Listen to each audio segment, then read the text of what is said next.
تا با جامعه خدمت نیک کرده بتانه.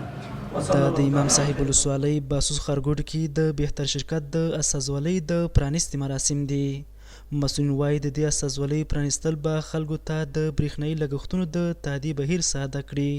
بعد از مشترکین محترم شرکت برشنا میتونه که با کمترین وقت بدون ضایع وقت با نزدیکترین مکان میتونه که بیل برقای خود تحویل بکنه و ما در اینجا تقریبا به 7-8 نفر زمینه کار مساعد کردیم. از 8500 مشترک داشتیم که اونا نمیتونست رسیدگی به امام صاحب یا به شیرخان بندر یا به قندوز، چون بیروبار مردم در بانگا زیاد بوده، اوجا برشان یا فرصت نمیرسید یا راه دور بوده. به این خاطر انیمی تو یک نمایندگی در باسوس ایجاد شده. ما از ایشان تشکری میکنیم. په ورته مهال د باسوس ښارګوټي اوسیدونکي د یاد شرکت پرانیستل مثبت ګام بولي او په خبره یې له دې وروسته به وکولی شي د برېښنا لګښتونه پرته له ستونزو او په ډېرې اسانۍ سره تادیه کړي.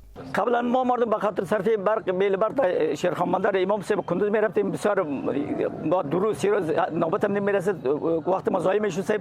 ولی ما اظهار سپاس میکنیم که از شرکت برشته کوشش کردن که یک شرکت بهتر یا ورد نمایندگی باز کردن با خاطر صرفه بیل برق بسیار سهولت شد.